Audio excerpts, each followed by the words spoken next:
Welcome everyone to Revenge Blaze, the channel dedicated to powerful real-life stories of family drama betrayal, standing up for yourself and finding true peace after the storm. Thank you so much for joining me today. If you're new here, hit that subscribe button and turn on notifications so you never miss a story. We have some incredible ones coming up that I promise will keep you hooked. Don't go anywhere. Stick around till the end because today's tale is intense, emotional, and full of lessons we can all relate to. And now, without further ado, here is today's story. They kicked me out for being a bastard, forgetting I'm the one paying their mortgage. I'm Kelsey Monroe, 37 years old, and just 3 weeks ago, my own family threw me and my 6-year-old son out of the anniversary dinner for my father's company, right in the middle of the main course, in front of 20 relatives and business associates at that fancy riverfront seafood restaurant. My little boy was still holding his fork eyes wide when my stepmother stood up and said with that fake sweet smile, "Leave and never come back, the child Dad never fully claimed. The family would be so much better without you dragging us down." My half-sister Lauren nodded along, arms crossed, adding, "You've never really belonged here anyway. Take your kid and go." The entire table went silent. Forks stopped clinking. I could feel every pair of eyes on us, uncles, cousins, even a couple of Dad's longtime clients. Ethan looked up at me, confused, lip trembling. I didn't scream. I didn't cry. I didn't beg for them to take it back. I just looked straight at Susan, then at Lauren, then at my father, who sat there frozen at the head table, and I said calmly, "If that's really how you feel, then you won't mind me doing this." 5 minutes later, every single person who had just humiliated us was scrambling, voices shaking, practically on their knees, begging me to undo what I'd just set in motion. They didn't see it coming. Not in a million years. But before I tell you exactly what happened that night and why they went from smug to desperate in under 5 minutes, let me take you back to how it all started. This isn't just a story about money or a house. It's about what happens when people forget who's been quietly holding everything together for years. And what happens when that person finally stops. If you've ever been treated like an outsider in your own family, ever carried the load while others took the credit, or ever had to protect your child from grown-ups who should know better, stay with me. This one hits different. Now, if this is already pulling at you, hit that like button right now so YouTube knows to show it to more people who need to hear it. Subscribe and turn on notifications because trust me, the twist coming up is the kind you don't want to miss. Drop a comment below. Have you ever had to walk away from family who only valued you when it suited them? Tell me where you're watching from and what time it is there. I read every single one. All right. Let's go back 18 months to the day everything really began to crack open. 18 months ago, everything changed when Ryan passed away. He'd been fighting cancer for almost 2 years, the kind that sneaks up and then refuses to leave. Ryan was my stepfather, the man who married my mother when I was 4 and raised me like I was his own from day one. He never once called me anything but Kelsey. Never made me feel like the extra kid in the picture. When I got married young and had Ethan, he was the first one at the hospital with balloons bigger than the baby. When my husband left us 5 years later, Ryan didn't lecture. He just showed up every Saturday morning with coffee and tools to fix whatever needed fixing around the house. The call came on a Thursday afternoon. I was picking Ethan up from kindergarten, watching him run toward me with that backpack bouncing like it weighed more than he did. My phone rang. It was the hospice nurse. Ryan had slipped away peacefully in his sleep just after lunch. No drama, no last-minute speeches. Just gone. I don't remember much of the drive home. Ethan kept asking why Mommy was crying, and I kept saying it was because Grandpa Ryan went to heaven. He nodded like he understood, then asked if heaven had chocolate milk. Kids have a way of cutting through the fog. The funeral was small, the way Ryan wanted. a few neighbors, some old work buddies from the warehouse where he'd spent 30 years, and of course, the family. My father, Robert, showed up in his best suit, looking uncomfortable like he always did around Ryan. Susan, my stepmother, dabbed her eyes with a tissue she probably bought just for the occasion. Lauren arrived late, designer sunglasses on, husband Brandon trailing behind like an afterthought. At the reception afterward in the church basement with coffee urns and finger sandwiches, I overheard Susan whispering to Lauren near the dessert table. "It's a shame Ryan didn't have more put away. Kelsey's going to struggle now." Lauren gave that little laugh she does when she thinks she's being clever. She's always been the charity case anyway. Dad should have cut ties years ago. I stood frozen behind the pillar holding a plate of cookies I hadn't touched. Charity case.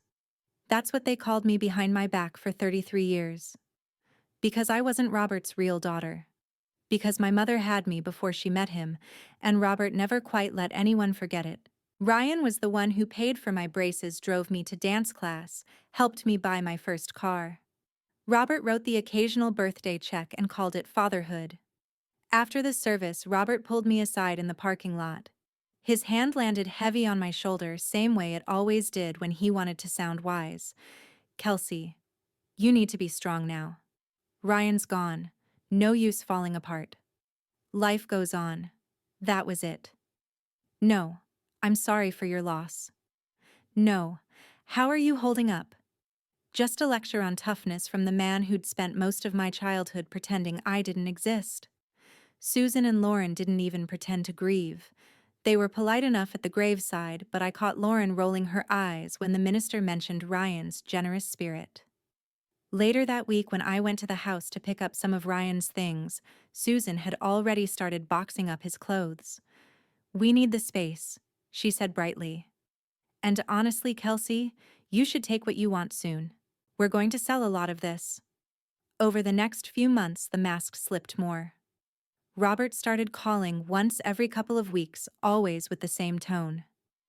"How's the boy you managing, okay?" But the questions were never really about Ethan or me. They were about money. Ryan had left me enough in a trust to cover Ethan's future and keep the mortgage paid on the big house on Maple Lane, the one Robert, Susan, and Lauren had been living in rent-free for years. Ryan had quietly taken over the payments after Robert's hardware business hit a rough patch a decade ago. Nobody knew the details except Ryan and me. He'd made me promise not to tell. "Let them think it's their house," he'd said with a wink. Sometimes peace is worth more than credit, but peace only lasts until someone smells opportunity. A few months after the funeral, the calls from Susan started coming twice a week. "Just checking in, Kelsey. How are you holding up?" Her voice had that syrupy sweetness she saved for when she wanted something. Lauren texted more often.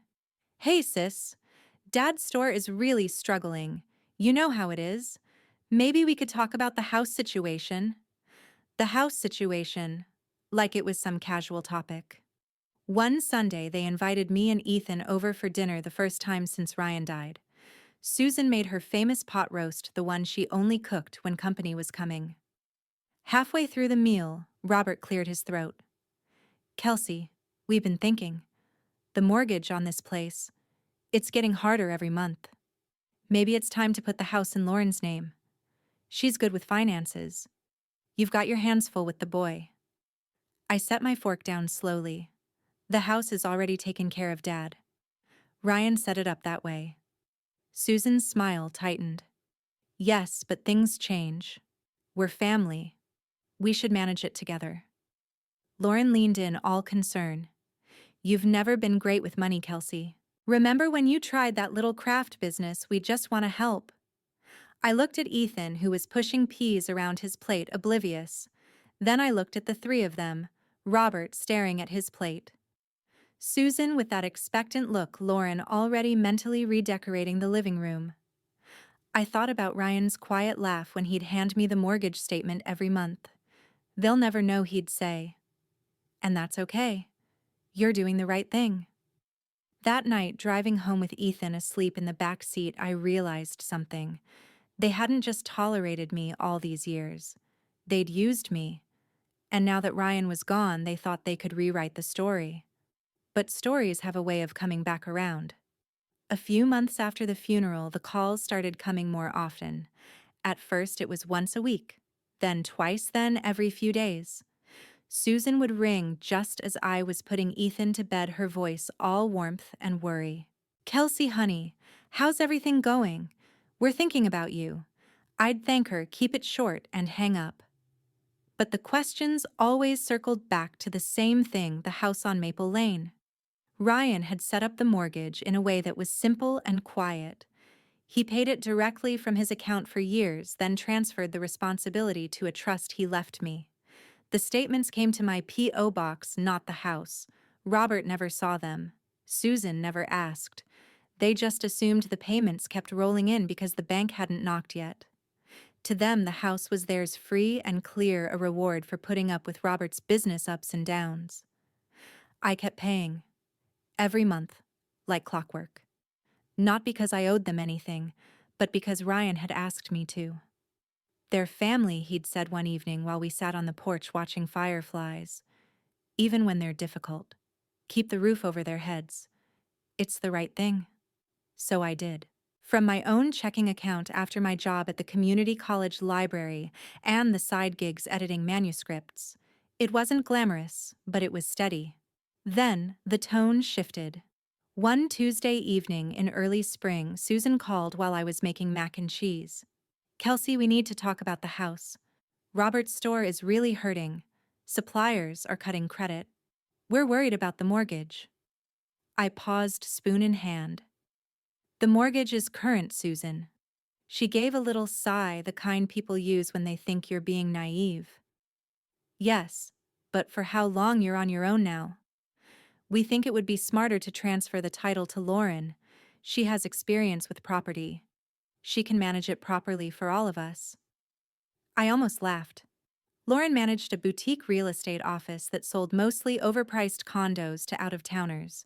Her experience consisted of staging photos and open houses with free wine. But I kept my voice even. "I appreciate the concern, but the house is handled." She didn't drop it.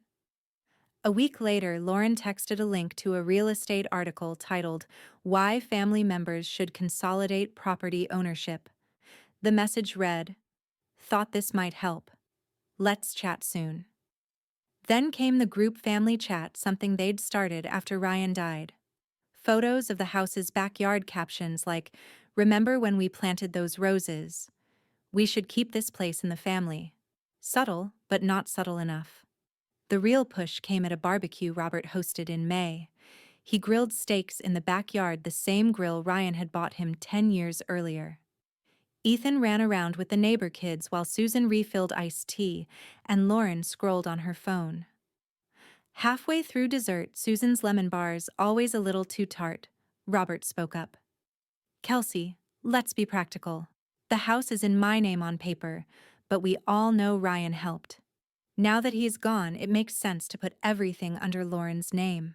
She'll handle the payments, keep things stable. You won't have to worry." I looked at him across the picnic table. "Dad, the payments are being made." "There's no worry." Susan jumped in, smiling like she was doing me a favor. "But honey, you're young. You have Ethan. What if something happens to you? We'd hate for the bank to take the house. Lauren can sign everything over to the family trust later. It's just paperwork." Lauren nodded, all earnest. "Exactly. I've already talked to my broker. We can do a quitclaim deed. Quick and clean. You sign, we take it from there." I set my fork down. The tartness of the lemon bar suddenly matched the taste in my mouth. They weren't asking for help. They were asking for control. And they thought I'd hand it over because I always had, quietly, without fuss. I glanced at Ethan, who was licking frosting off his fingers, happy and oblivious. Then I looked back at them. "I'll think about it," I said. Robert relaxed like the deal was done. Susan beamed. Lauren started talking about new kitchen cabinets she wanted to install. They had no idea I'd already talked to Nathan Brooks, Ryan's old friend and the attorney who handled the trust. Nathan had pulled the mortgage records. The house wasn't in Robert's name alone, Ryan had structured it, so the trust held the beneficial interest. I was the trustee. The payments came from me. If I stopped, the bank would notice. Fast. I didn't tell them that night.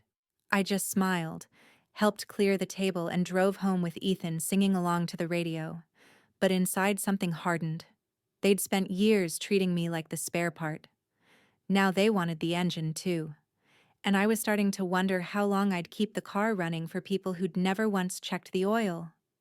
6 months passed and the pressure turned personal. It started with small comments, the kind you brush off at first, because you tell yourself they're just stressed. Susan would call and slip in. "Ethan seems a little behind in school, doesn't he? Maybe he needs more structure." Lauren sent photos of Ethan at the last family gathering with captions like "sweet kid," but he could use some discipline. I ignored it. Kids grow at their own pace, and Ethan was happy, healthy, and reading chapter books way above grade level. But the remarks kept coming sharper each time. Then the whispers reached Ethan himself. One afternoon, he came home from first grade quiet. Usually, he burst through the door talking about recess or the new playground slide.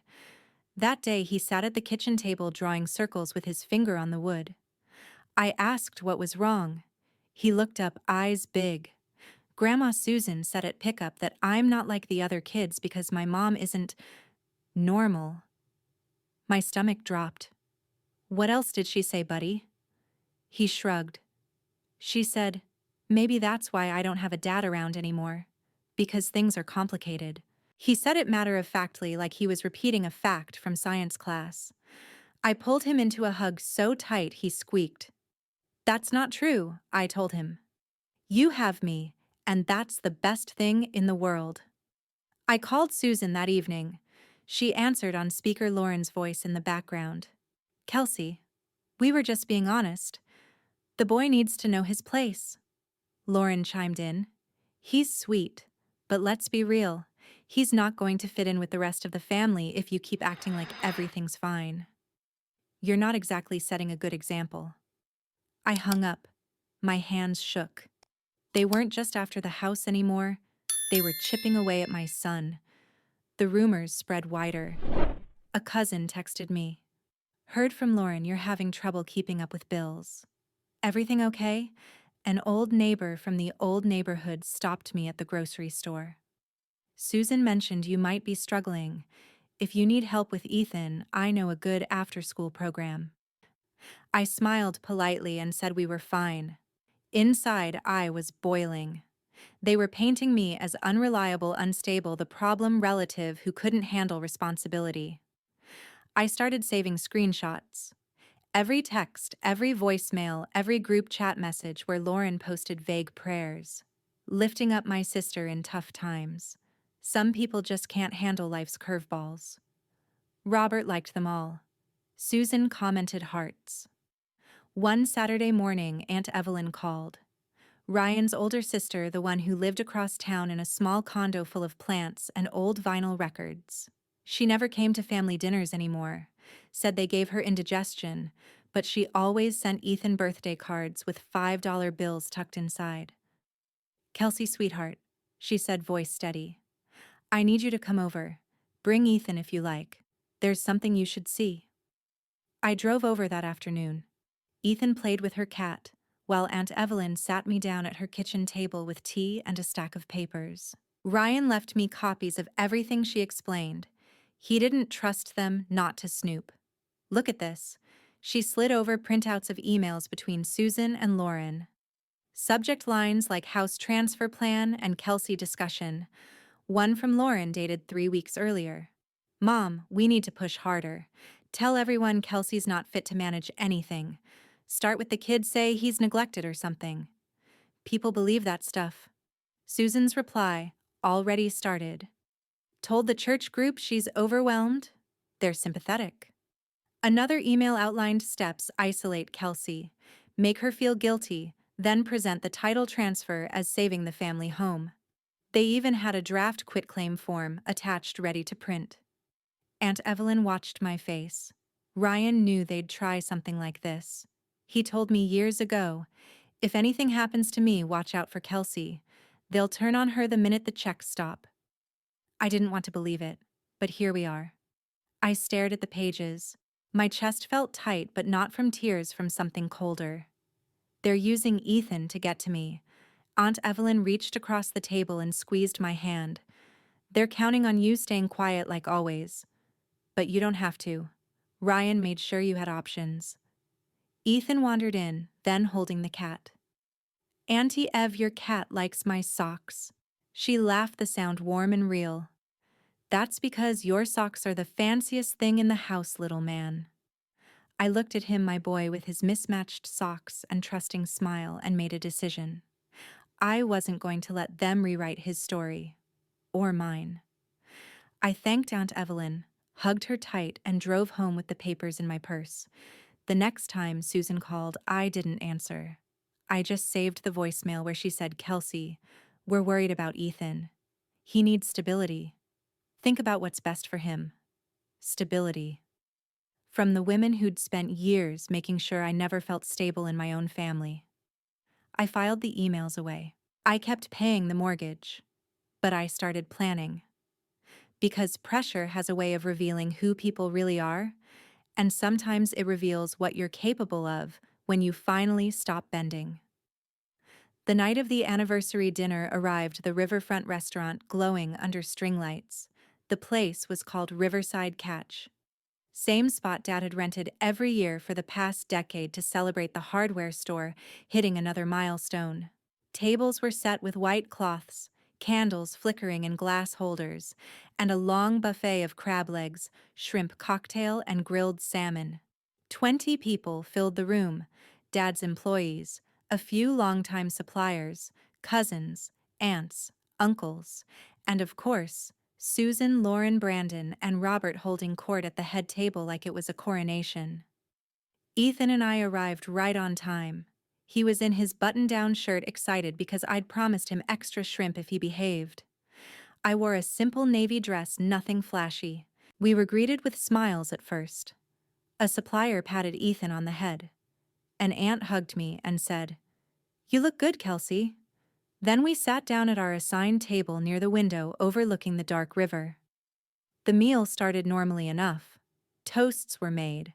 Dad stood up, glass in hand, thanking everyone for 10 years of loyalty. People clapped. Ethan colored on the kids' menu with crayons the waitress gave him. I relaxed a little, thinking maybe the night would pass without incident. Then Susan stood. She clinked her fork against her wineglass. The room quieted. She smiled, that practiced smile she used for church events. Everyone, before dessert, I'd like to say a few words about family. Heads turned. Ethan looked up from his drawing. Susan continued, voice carrying across the tables. We've built this business together, but more importantly, we've built a family. And families stick together. Unfortunately, not everyone understands what that means. Eyes shifted to me. I felt the air change.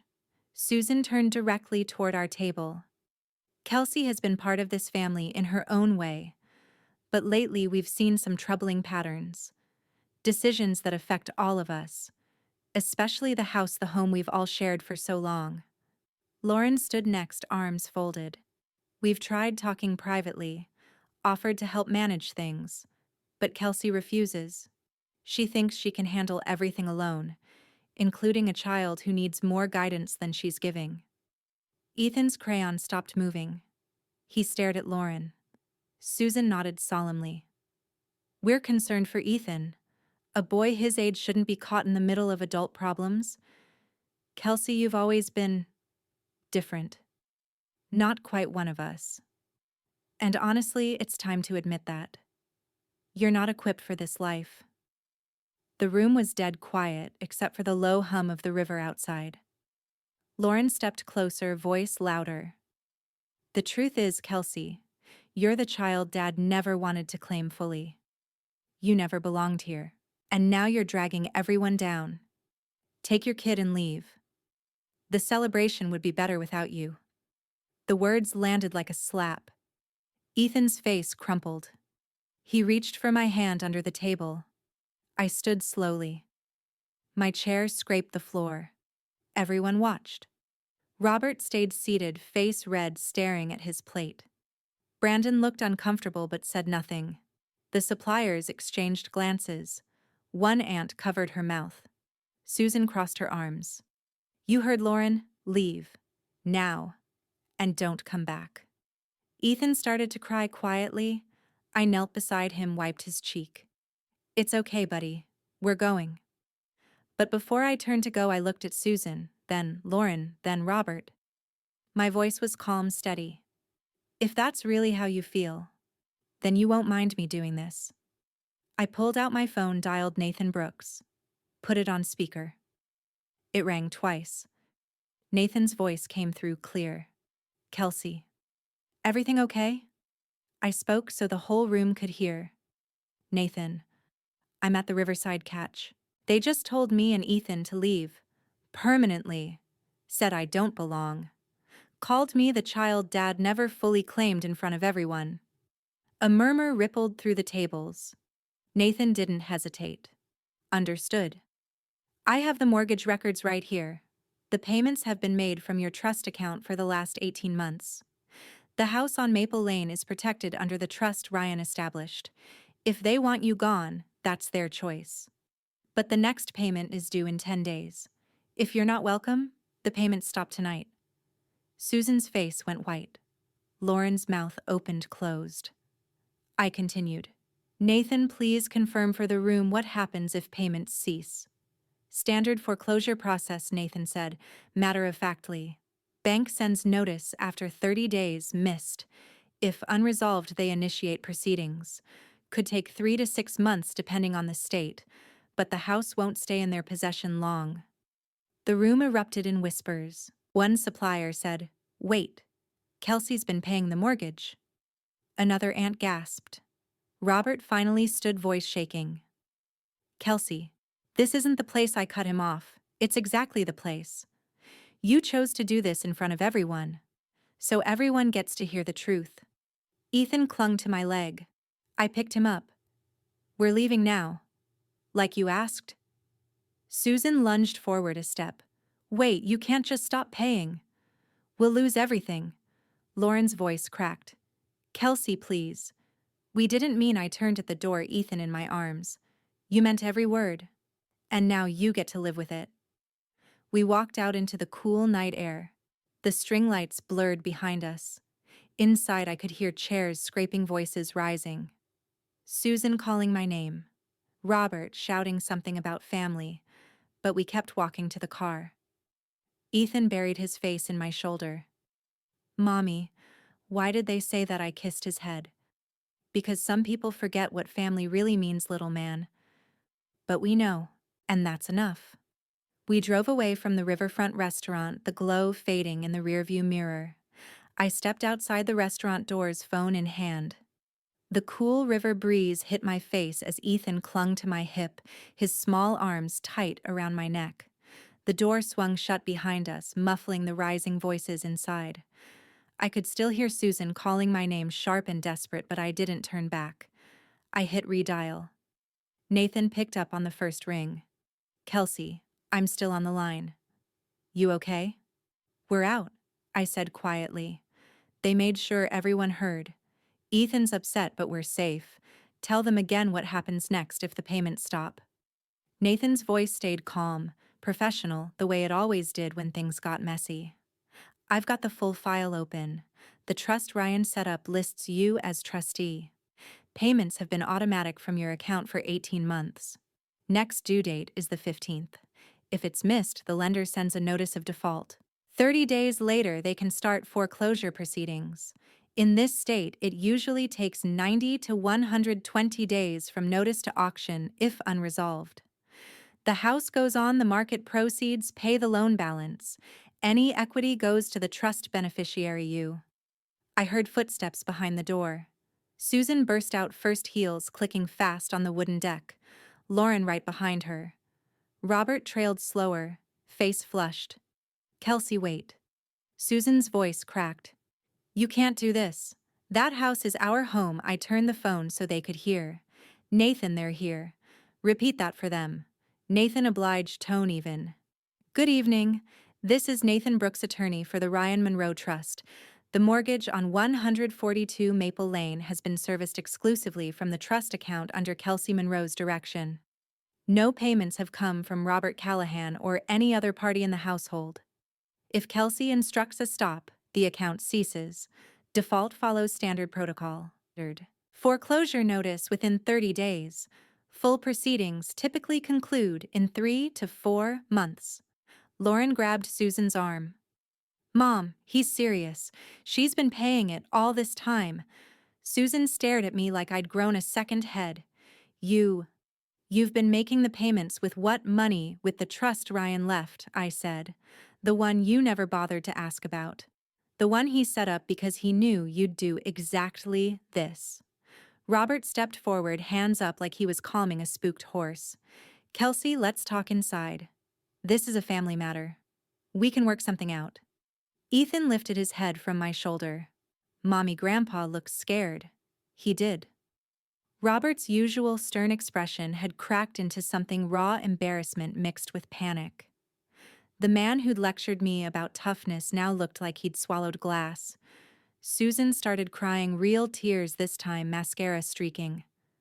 We didn't know. We thought the bank was handling it. Please, Kelsey, think about Ethan. He needs a stable home. I adjusted Ethan's weight. He has a stable home. With me. You just told 20 people, including his aunts, uncles, and dad's business partners, that he doesn't belong. That I don't belong. You said it in front of everyone so I'd feel trapped. Well, I'm not trapped anymore. Lauren tried a different tack voice, low and urgent. Okay, we messed up. We were stressed about the store, suppliers are pulling back. If the house goes, Dad loses everything. The business could fold. Please just keep paying. We'll figure out the rest. I looked at her. You figured out how to humiliate me in public? Figure out how to live without the roof I've been keeping over your heads. A supplier, one of Dad's oldest vendors, poked his head out the door. Robert, everything all right out here? We're wondering what's going on. Robert waved him off weakly. Family stuff. Give us a minute. The man raised an eyebrow but went back inside. I could imagine the whispers spreading across the tables like wildfire. Susan dropped to her knees on the deck boards, actually dropped. Her dress pooled around her. Kelsey, I'm begging you, don't do this to us. We're sorry. We were wrong. Just don't stop the payments. Lauren knelt beside her, tears streaming. Sis, please. My marriage is already shaky.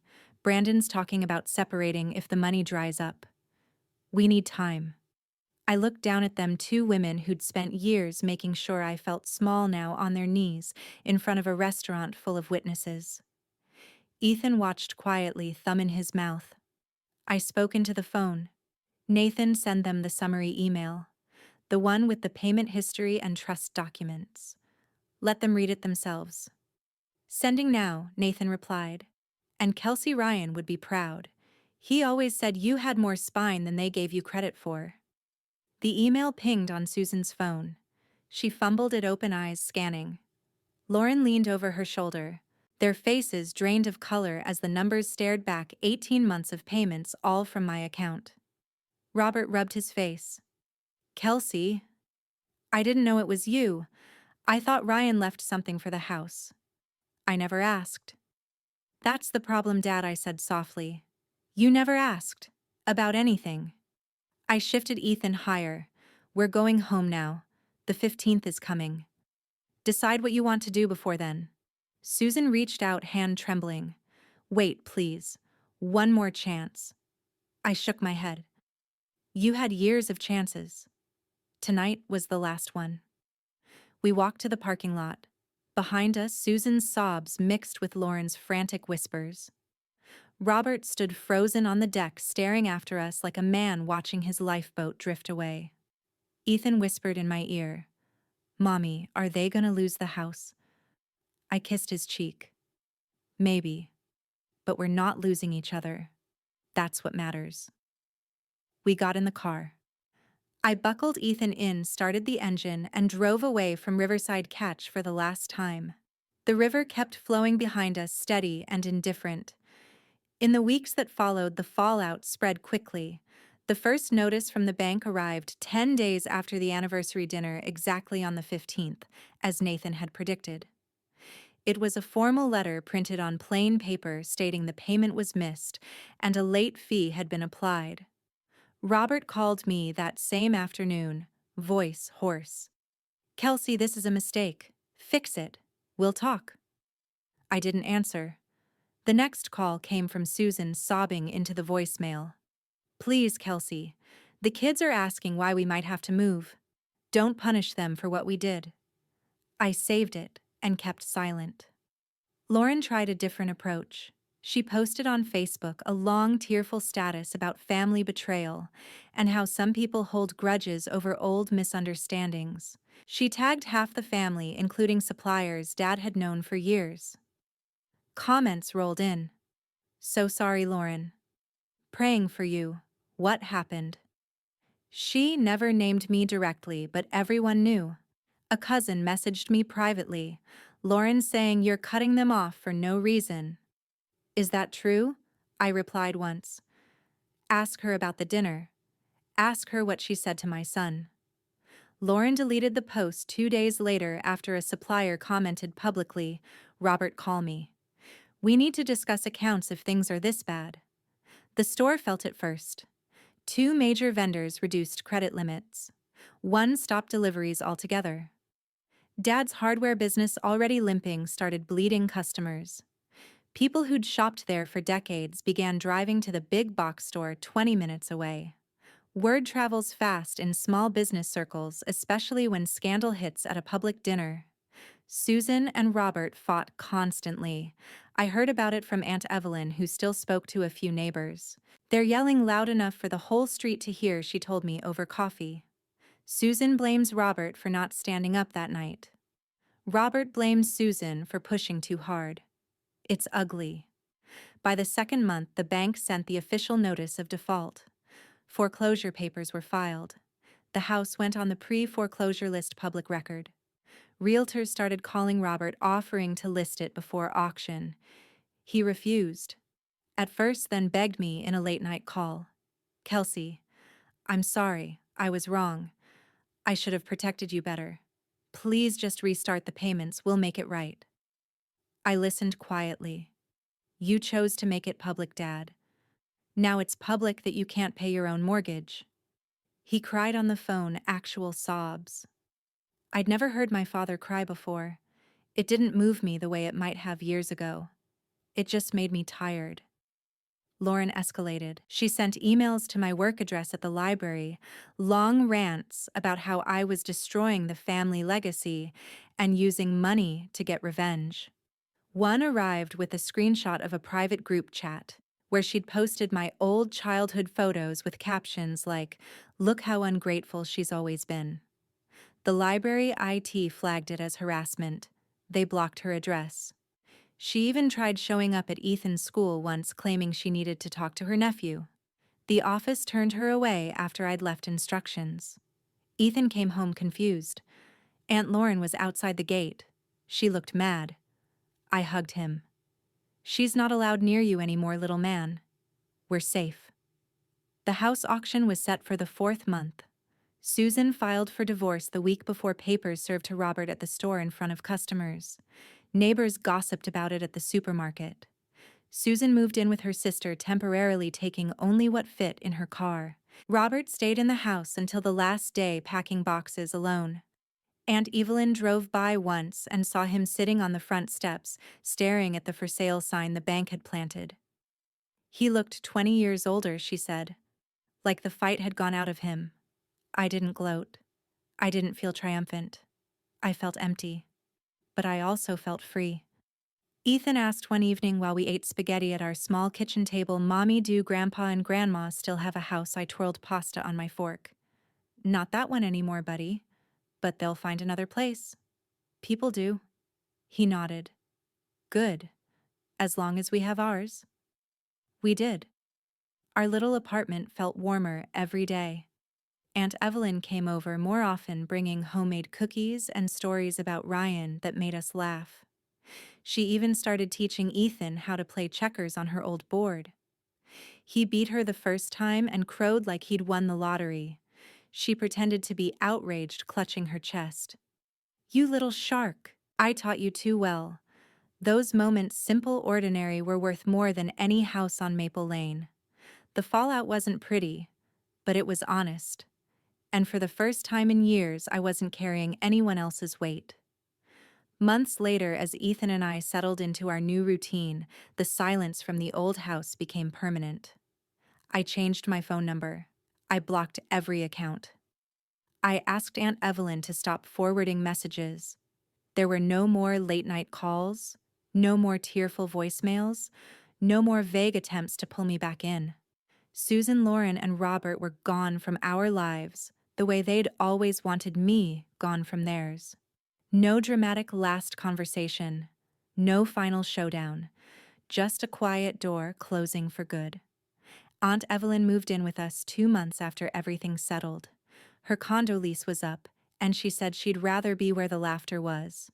Our small apartment suddenly felt fuller, her rocking chair in the corner, her ceramic teapot collection on the shelf, her yarn basket next to the couch. Ethan called her Auntie Ev and insisted on helping her knit scarves, even though his stitches looked more like tangled fishing line. She never complained. She just smiled and said, "That's the most creative scarf I've ever seen, little man." We fell into a rhythm that felt like breathing.